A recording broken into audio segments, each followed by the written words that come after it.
예배를 위해 찾아오신 하나님, 예배를 위해 찾아오신 하나님, 예배를 위해 찾아오신 하나님. 우리가 기독교와 일반 다른 종교의 차이점 흔히 이렇게 표현하죠. 모든 종교는 어때요? 내가 막 찾아가는 종교잖아요. 내가 찾아가 어느 막 득도를 해가지고 그 수준에 이룰 수 있도록 이렇게 해야 되는, 그걸 우리가 일반 종교라고 말하죠. 그러나 기독교는 뭐예요? 내가 찾아가는 종교가 아니라 하나님 우리를 찾아오신 종교. 보통 우리가 계시라고 말하는 것은 뭡니까? 계시, 열어서 보여준다는 거죠. 그러니까 하나님께서 우리를 열어서 복음을 보여주지 않는다면 우리 결코 믿을 수가 없는 것이죠. 그러니까 믿음이라는 선물을 우리에게, 그 믿음이라는 선물 보따리를 확 펼쳐줘서 봐라라고 하나님이 우리에게 보여주시죠. 그리고 그것을 믿음으로 우리에게 갖기를 원하시는데, 이처럼 세상 종교와 기독교의 차이는 전혀 다르죠. 굳이 막 돌을 닦아서 뭔가에 가서 그래서 돌을 닦다가 득도를 하면 뭐가 돼? 부처가 된다고 그런 게 불교 아니겠습니까? 세상 종교들은 어떻게 했니? 지성이면 감천이라고 치성을 드려야 된다고. 치성, 그렇죠? 치성을 드려야 되고 지성을 드려야 되고, 이게 세상적인 어떤 종교. 그래서 어때요? 인과 응보의 사상을 세상 종교는 다 가지고 있죠. 근데 우리 기독교에도 인과 응보의 사상이 없지 않아 있긴 하지만, 그렇다고 우리 마음 자세가 인과 응보적인 사상을 가지고 신앙생활하면 이건 종교인과 크게 다를 바가 없는 거예요. 우리는 항상 따라합시다. 은혜에 밀려. 주님의 은혜에 떼밀려서 우리가 신앙생활을 하는 것이지, 그래서 뭔가 받으려고 하는 게 아니라, 우리는 하나님께 어떻게 하면 내가 하나님께 은혜를 보답할고, 우리는 주기 위하여서 신앙생활한다. 따라서 주기 위하여 신앙생활합니다. 주기 위하여 신앙생활한다. 그래서 어때요? 우리 지난주 수요일에는 뭐였어요? 말씀 제목이 나는 주는 자인가 받는 자인가. 누가복음 6장 38절의 말씀을 근거로 묵상해 보았죠. 우리는 하나님께로부터 모든 걸 다 받은 자이기 때문에 이제 우리가 해야 될 일은 뭐예요? 더 뭔가를 주시오 마치 거머리처럼 그런 존재가 아니라, 내가 주를 위하여서 무엇으로 보답할꼬. 그래서 주님은 우리에게 은혜를 베푸시는 분, 그래서 시은자라고, 베풀시 은혜 은자, 시은자라고 표현할 수 있고요. 우리는 그 은혜에 무엇으로 보답할꼬 라는 마음에서 보은자라고 말씀하고 있는 것이죠. 그래서 우리 신앙생활이 뭐냐? 보은자의 삶을 살아드리는 것이 우리 신앙생활이다 말할 수가 있죠. 물론 믿음이 어릴 때는요, 뭔가 하나님으로부터 막 얻어내려고 하는 이런 자세로 접근할 수밖에 없죠. 어린아이가 막 저들 떼자마자 어머니 아버님 잠깐 계세요, 제가 돈 벌어다가 효도시킬게요, 이런 애들 없죠. 어릴 때는 그냥 마냥 주세요 라고 하는 것이 어린아이죠. 그러나 어린아이가 장성해서 어른이 되면 그때부터는 어때요? 자신만을 생각했던 것들을 다 내려놓고, 우리 부모님을 위해서 내가 무엇을 할 거라고 이제 부모님을 이렇게 돌아볼 수 있는 그런 어떤 마음이 생기게 되는 것이죠.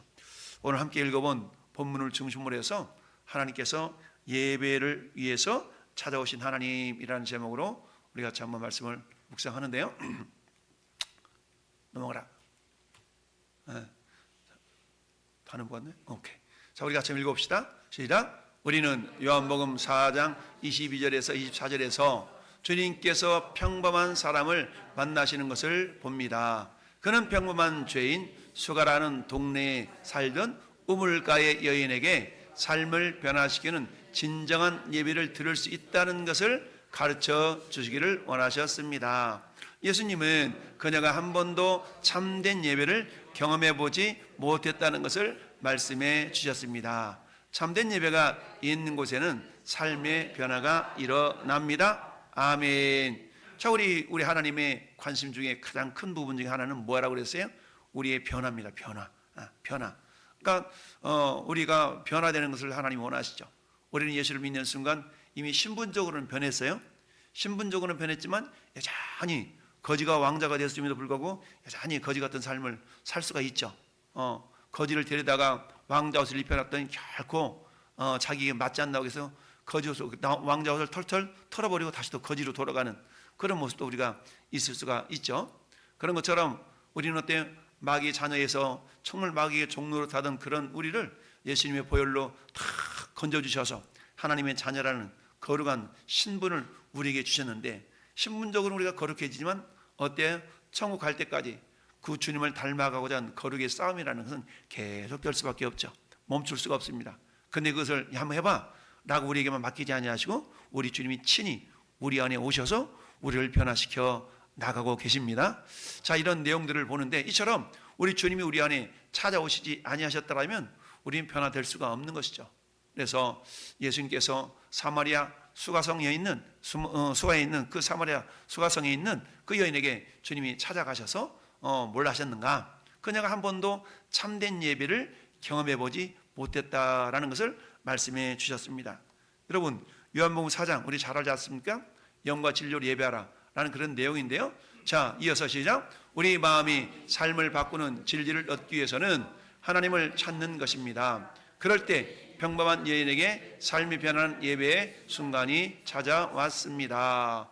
우물가 여인은 오실 메시아를 기다리고 있었습니다. 그러나 그녀의 삶의 방식이 그녀의 마음을 씁니다. 예수님은 구원자를 그녀의 갈망을 새롭게 하셨습니다.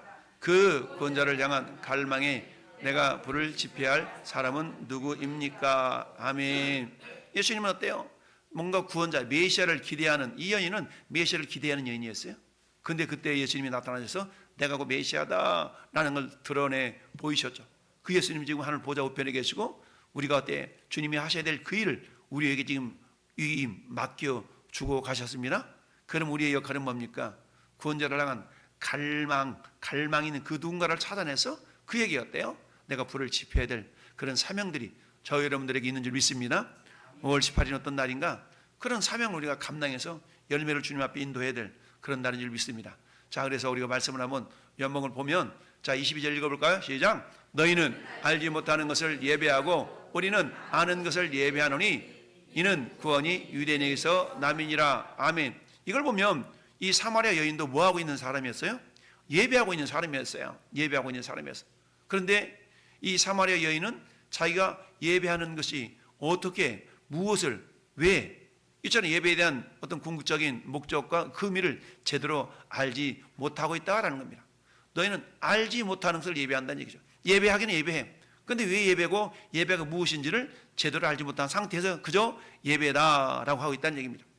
우리도 그런 경우가 있지 않겠습니까? 어디가 예배하러가 예배 보러가 예배 드리러가 이렇게 그래 예배가 뭔데 예배 가서 찬송하고 기도하고 이런 것이 예배지.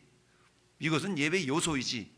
예배라는 걸 한마디 말하면 하나님과 거룩한 만남이라고 표현하지 않습니까? 한번 고백해 볼까? 예배는 하나님과의 거룩한 만남. 네, 예배는 뭐냐? 예배는 하나님과의 거룩한 만남이 곧 예배라고 표현할 수 있습니다. 그러니까 만남이라는 것은 꼭 예배당에서만 만나는 거 아니잖아요. 그래서 우리는 어때요? 예배라는 것은 이처럼 격식을 차려서 드리는 이런 장소에 우리가 이렇게 한정해 드리는 예배가 있지만 그러나 어때요? 예배라는 꼭 이것만 예배가 아니죠. 우리가 삶으로 드려지는 예배가 있지 않습니까? 이걸 우리가 로마서 12장 1절 2절에서 우리가 묵상해 봤습니다. 그래서 이처럼 형식을 갖춰서 드린 예배를 통하여 하나님 은혜를 받고 삶의 현장 가운데 그게 내 직장이 됐든 사업장이 됐든 거래처가 됐든 이게 우리가 거기에 매이지 않고 그곳에서 주님은 우리에게 찾아오셔서 우리가 예배자로서 삶을 나타내길 원하신다라는 사실입니다. 아버지께 참되게 예배하는 자들은 영과 진리로 예배할 때가 오나니 곧 이때라. 아버지께는 자기에게 이렇게 예배하는 자들을 찾으시느니라. 하나님이 찾으시는 예배자는 어떤 예배자요? 신령과 진정으로 영과 진리로 예배하는 자들을 찾으신다라는 얘기입니다. 하나님은 어떤 분이야? 영이셔. 영은 안 보이잖아요. 하나님 영이시기 때문에 안 보여. 우리는 안 보이는 하나님을 보이는 것처럼 예배하지 않습니까? 마치 꼬람대오 보이지 아니하시는 하나님을 보이는 존재처럼 이렇게 우리가 예배를 하고 있는 겁니다.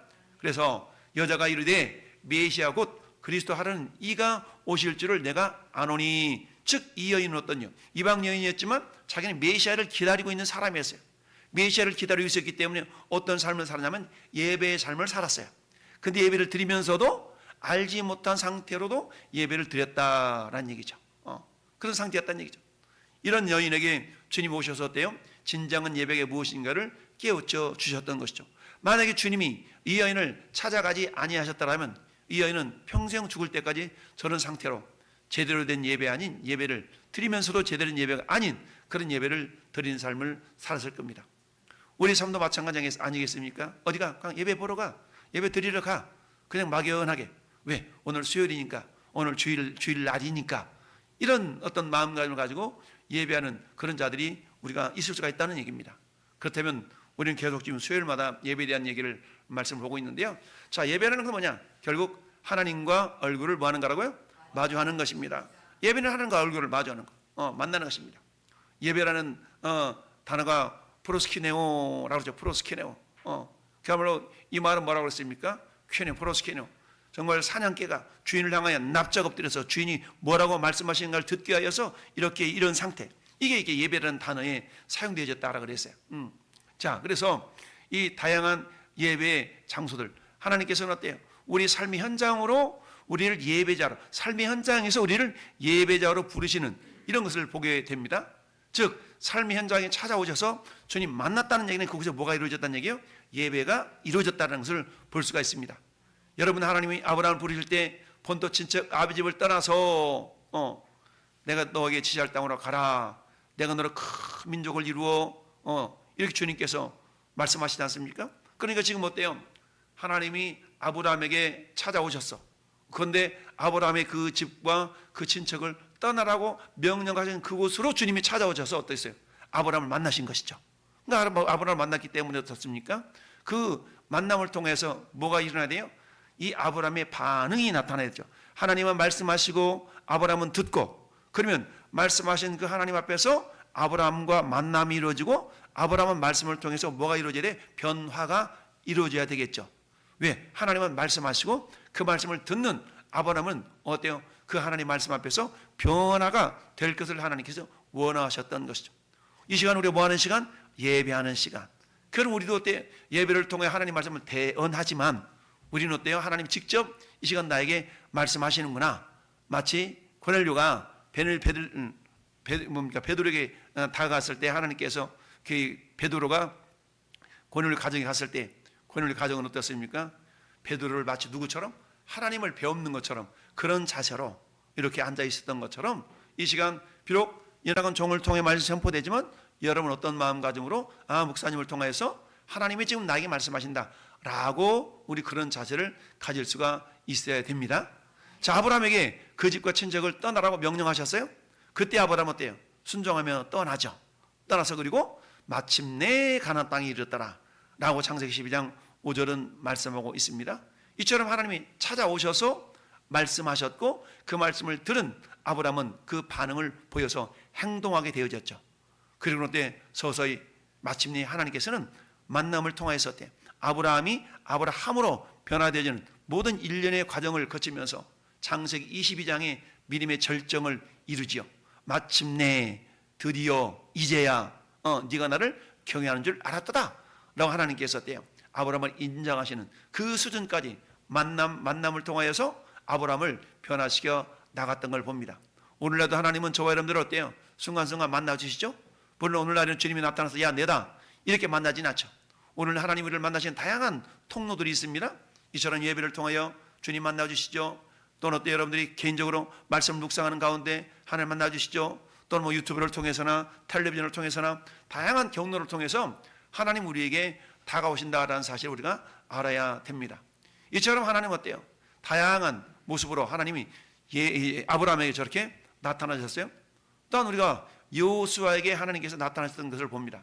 여러분, 여호수아는 모세를 이어서 이스라엘의 지도자가 되었던 사람이죠. 여호수아는 어때요? 가나안 땅에 들어가지 못한 모세를 대신해서 이스라엘 백성들을 이끌고 가나안 땅에 들어가서 가나안 땅을 정복하고 분배하고 이런 역할을 했던 사람이 여호수아입니다. 근데 그 여호수아가 가장 먼저 가나안 땅에 들어가 맞이한 성이 여리고성이죠. 여리고성을 어떻게 돼요? 무너뜨려야 되는데 그 여리고성을 무너뜨림에 있어서 이런 일이 발생하게 됐습니다. 여호수아 5장 13절 말씀 보니까 시작.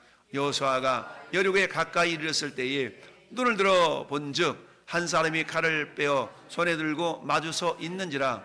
여호수아가 나아가서 그에게 묻되 너는 우리를 위하느냐 우리의 적을 위하느냐 그랬더니 그가 이르되 아니라 나는 여호와의 군대 대장으로 지금 왔느니라.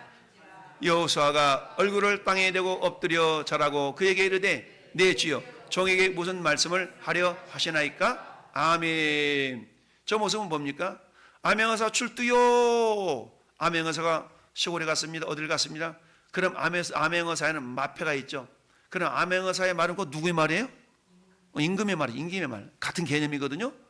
여호와의 군대 대장인데 군대 대장은 누구의 이름으로 와서 여호와의 이름으로 왔기 때문에 지금 여호수아는 지금 누구를 보는 거예요? 하나님을 보는 거예요. 그가 이르되 아니라 나는 여호와의 군대 대장으로 지금 왔다. 그랬더니 어때? 여호수아가 얼굴을 땅에 대고 엎드려 절하고 그에게 이르되 주여 내 주여 종에게 무슨 말씀을 하려 하시나이까. 즉 여호수아는 어때요? 여호와의 군대 대장을 하나님으로 이렇게 배우는 그런 마음가짐을 가지고 있는 것이죠. 자, 그래서 15절 시작. 여호와의 군대 대장이 여호수아에게 이르되 내게서 신을 벗으라. 내가 선 곳은 거룩하니라 하니 여호수아가 그대로 행하니라. 아멘. 무슨 말씀에 이곳이 지금 하나님과 거룩한 만남을 갖는 예배자, 예배 장소라는 얘기죠. 그것이 예배 자리라는 얘기, 예배의 자리다라고 지금 말씀하고 있는 겁니다. 할렐루야. 이처럼 하나님은 이 여호수아를 어디서 찾아왔어요? 여리고성이 내려다보는 그곳에서 하나님은 여호수아를 찾아오셨다라는 얘기입니다. 우리 장로님이 다 캐시아 가서 두드리고 있을 때 거기 하나님이 찾아오셔요. 야, 이 장로야 잘하고 있냐? 이럴 수 있어. 우리 홍성은 안수사님이 다 꼼장어 따듬을 때 하나님이 찾아올 수 있어. 야, 미끄럽냐? 부드럽냐? 내 손은 이보다 더 부드러운데 내 손 좀 잡아볼래? 아마 이럴 수 있다는 얘기죠. 하나님의 삶 현장에서 우리 좋은 입사님이 애기들과 씨름하고 있을 때 야, 말 좀 들어. 잘해. 이 어린아이와 같이 내가 받들지 아니면 하나님 들어갈 수 없어. 다 이 말씀으로 찾아오시면서 우리처럼 다양한 모습으로 하나님께서 우리에게 대면에 오고 계신다는 사실입니다. 할렐루야. 이처럼 여호수아를 이렇게 찾아오셨어요. 자, 그 다음에 또 누구? 베드로와 야고보와 요한이 그물을 씻고 있을 때 우리 잘 아는 것처럼 누가복음 5장이었대요. 베드로, 요한, 야고보가 다 그물을 씻잖아요.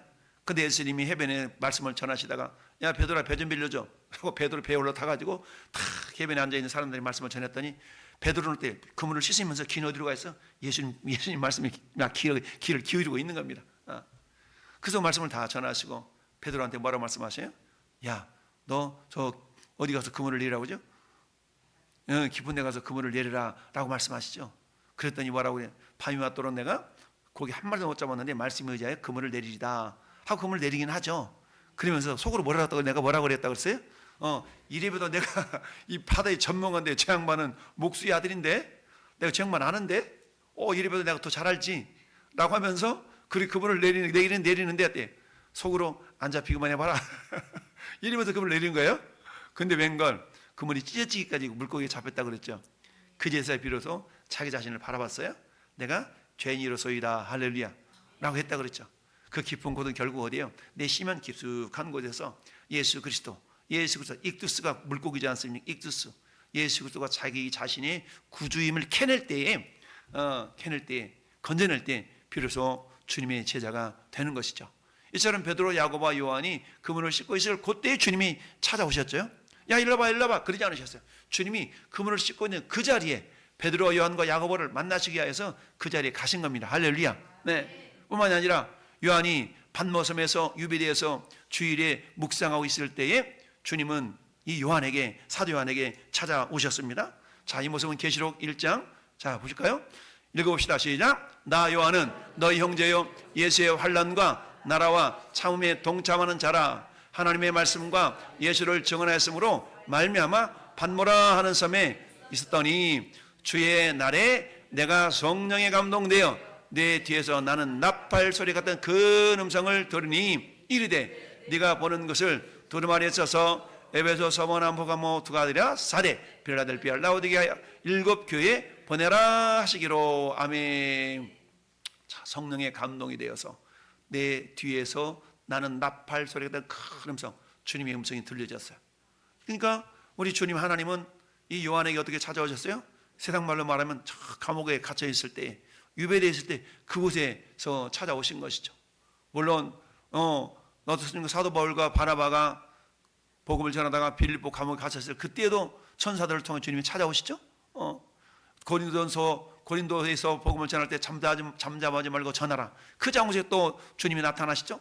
다양한 모습으로 우리 주님은 나타나신다는 얘기입니다. 나타나서 말씀을 하시죠. 이처럼 예배라는 것은 하나님과의 거룩한 만남의 시간인데 꼭 이처럼 예배 당에 모여야만 주님이 말씀하시고 그런 건 아니라는 얘기죠. 물론 이런 격식을 갖춘 예배도 굉장히 소중하지만 그러나 어때요? 실질적으로 우리 삶의 대부분은 우리 삶의 현장에서 이루어지죠. 근데 삶의 현장에도 주님은 함께 계신다. 할렐루야. 그곳에서도 주님은 나를 항상 나와 함께 하시고 나를 찾아와 주시고 할렐루야. 이런다라는 사실을 우리가 기억할 수 있어야 됩니다. 저 오늘 함께 읽어본 본문을 통하여서 우리가 마리아의 삶을 통해서 얻을 수 있는 예배의 교훈을 한번 살펴보기를 원하는데요. 같이 읽어볼까요? 하나님은 평범한 사람들을 그들이 있는 곳에서 부르셔서 그의 삶을 변화시키는 만남으로 인도하시고 영과 진리로 예배할 수 있도록 하십니다. 오늘 함께 읽은 분도 그런 평범한 사람의 이야기입니다. 예수님은 배단위 평범한 사람의 집에서 제자들과 함께 식사를 하고 계셨습니다.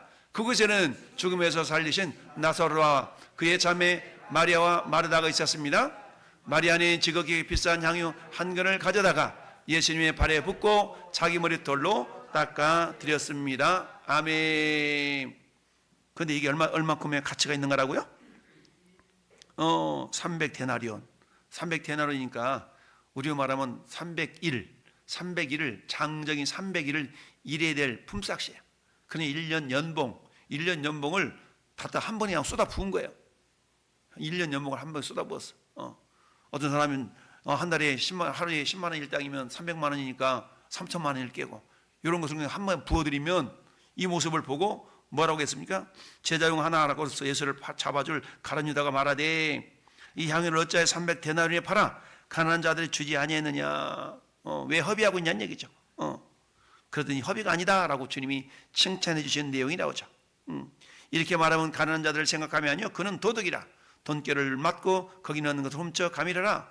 예수께서 이르시되 그를 가만두어라.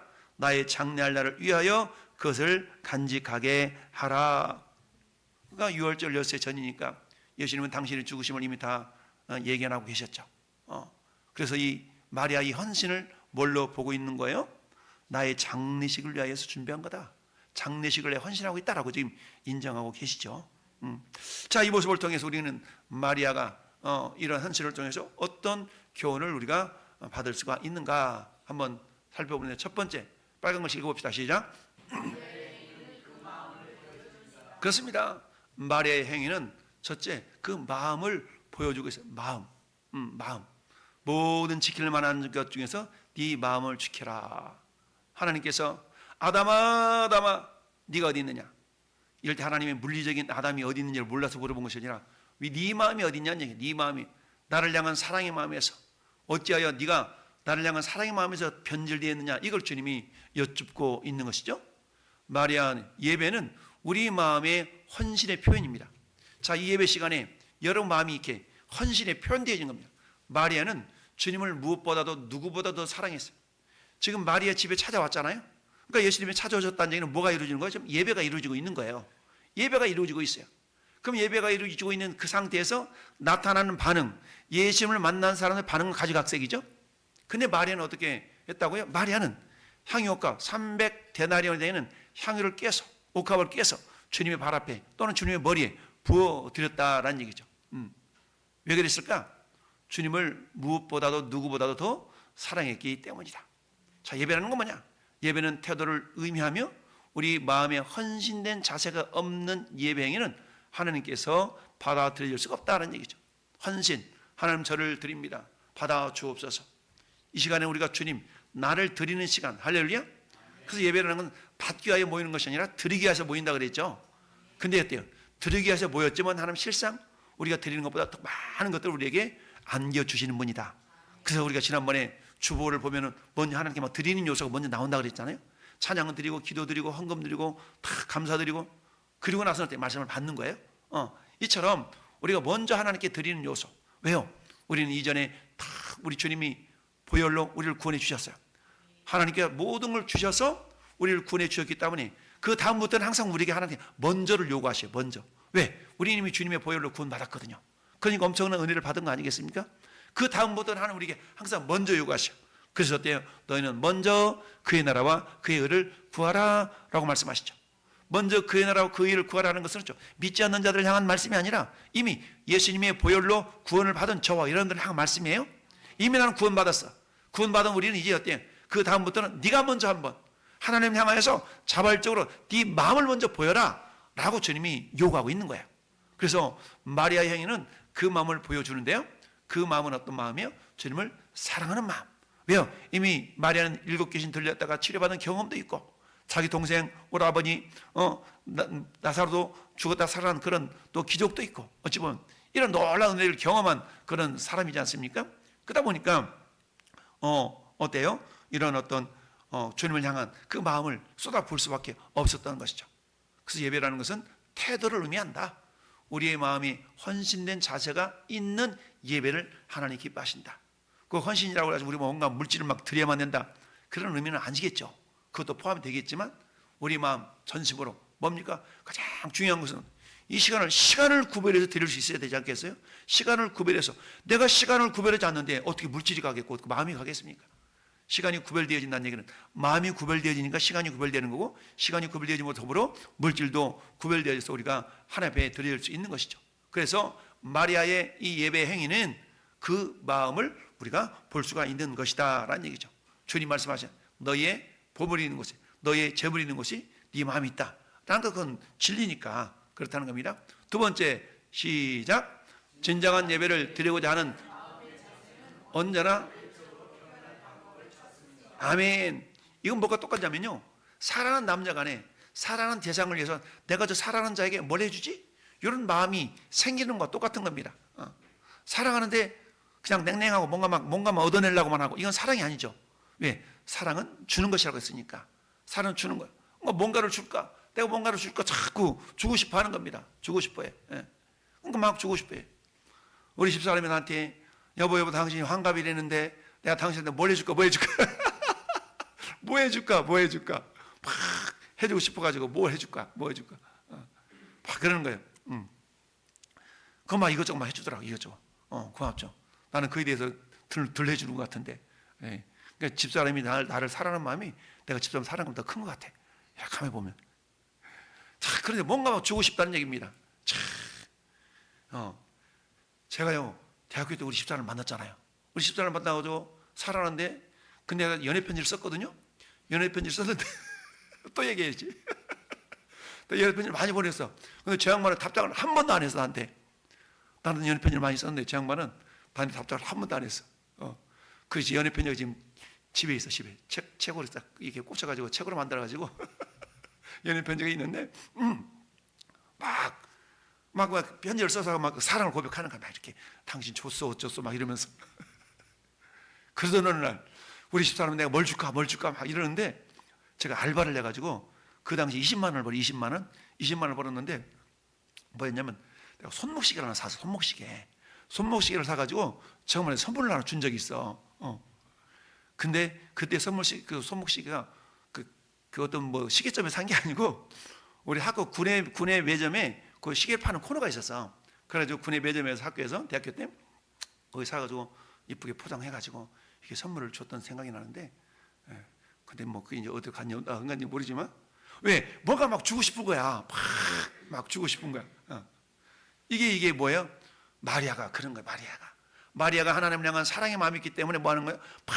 하나님께 뭘 드릴까 막 주고 싶어가지고, 막 주고 싶어가지고. 여러분, 부모님이 자식을 향한 사랑이 그거잖아요. 부모 자식 사랑이 막 자식한테 뭐 바라면서 줘요? 그냥 막 주잖아. 그냥 줘. 이게 부모의 사랑이죠. 사랑의 관계. 이처럼 마리아는 하나님을 향한 사랑의 모습이 있었다는 얘기입니다. 그래서 언제나 외적으로 표현할 방법을 찾아요. 마찬가지 여러분 예배 공동체, 우리 왕성교회는 공동체를 통해 여러분들이 예배하면서 하나님을 만나잖아요. 그럼 어때요?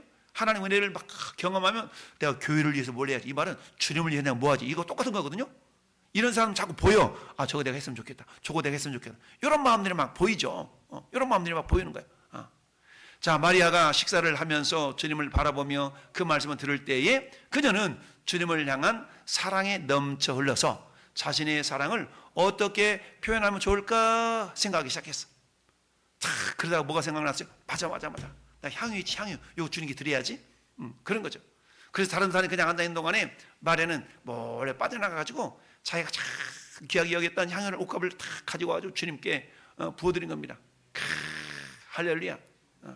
이처럼 궁극적인 예배 행위, 예수님께서 자신을 위해서 하실 일을 생각할 때 가장 큰 희생의 제물이 생각이 났던 것이죠. 자, 예수님은 이제 나를 위해서 좀 죽으실 텐데 이러면서, 그래서 두 번째 마리아 행위를 통해서 우리는 진정한 예배를 드리고자 하는 마음의 자세는 뭐라고? 언제나 외적으로 표현할 방법을 찾습니다. 목사님 나 오늘 특송할래요. 마음 표현이거든요. 나 특송하면 할래. 박자도 안 맞아, 음치야. 그러면 불구하고 막 제끼 부러제끼는 거야. 그런 마음 막 그러고 싶은 거야. 자, 그게 아름다운 거죠. 하나님이 기뻐하시는 거라는 얘기입니다. 자, 누군가가 예배는 동사, 예배가 동사, 사랑은 명사가 아니라 동사라 그랬죠? 예배도 마찬가지예요. 예배도 명사가 아니라 동사다. 예배라는 단서는 단어는 어때요? 명사지만 그러나 그 내용이 포함되어 있는 내용은 명사가 아니라 동사라는 겁니다. 움직이는 거라는 얘기, 움직시.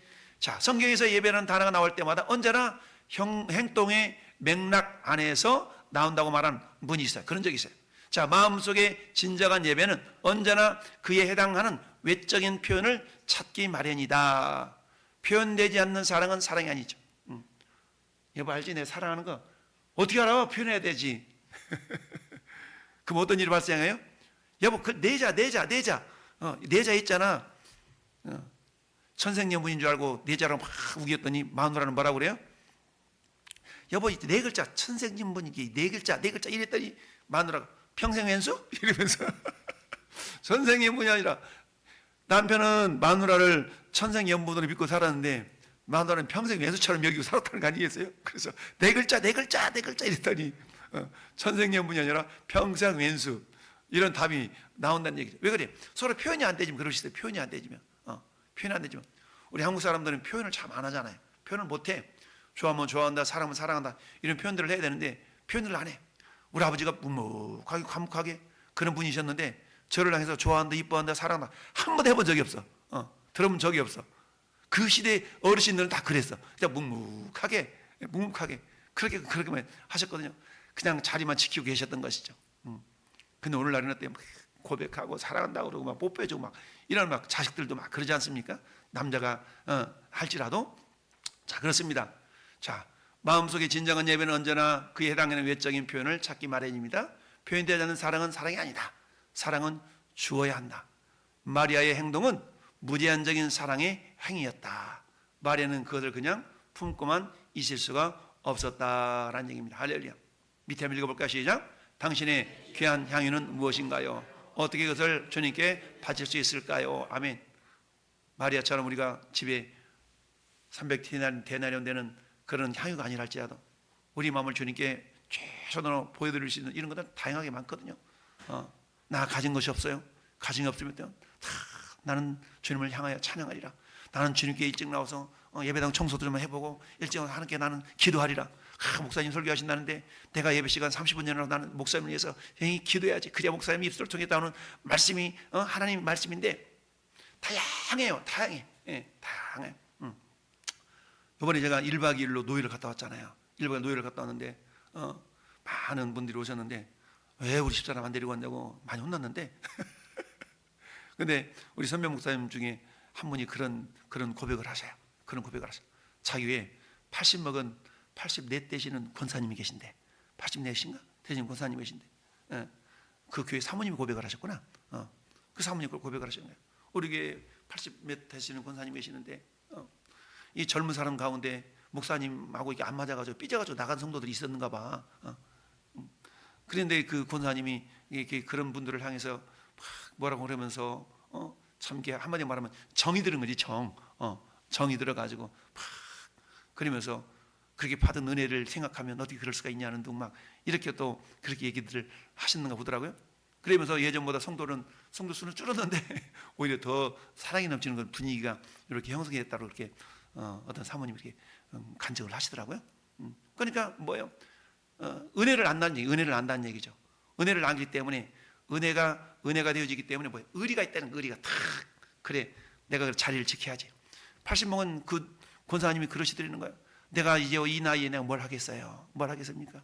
그치만 내가 할 수 있는 것은 자리를 지키는 거라고. 자리를 지키는 거라고. 내가 이 자리에 앉아서 자리를 지키는 것이 내가 지금 이 나이에 할 수 있는 그동안 이 교회를 통해서 받았던 은혜에 대한 보답하는 것이 이 나이에 내가 무엇을 하겠습니까? 80 먹은 노인 내가 나가서 뭐 전도한다는 그 기운도 없고 그렇지만 내가 이 자리에 앉아서 예배 드리는데 이 자리를 지키는 것이 내가 할 수 있는 일이라 그러면서 그렇게 그러시더라는 거죠. 그러니까 그 소리를 들은 목사님 사모님 얼마나 또 흐뭇하셨겠어요. 그게 바로 하나님을 향한 사랑의 표현이라는 것이죠. 눈에 보이지 않는 하나님, 그러나 눈에 보이는 교회 공동체를 통해서 그 마음을 이렇게 보여드릴 수 있는 것이죠. 그 권사님에게서 가장 귀한 향유는 뭐였어요? 그저 묵묵하게 자리를 지켜서 목사님을 위해서 교회 공동체를 위해서 성도들을 위해서 기도하는 그게 그분에게서 가장 귀한 향유가 아니었겠습니까? 그런 어떤 고백을 들었습니다. 자, 이건 뭐 우리가 보시고 자, 세 번 읽어봅시다. 시작. 마리아의 행동은 깊고 정직한 겸손의 행동이었습니다. 아멘. 겸손의 행동이었어요. 마리아는 주님에 대한 자신의 사랑을 다른 모든 사람들이 알도록 표현하는 것을 부끄러워하지 않았어요. 부끄러워하지 않았어요. 그랬습니다. 그녀는 주님 앞에 절했으며 그다음 잘했으며 그 발치에 무릎을 꿇고 주님의 발을 머리카락으로 닦았고요.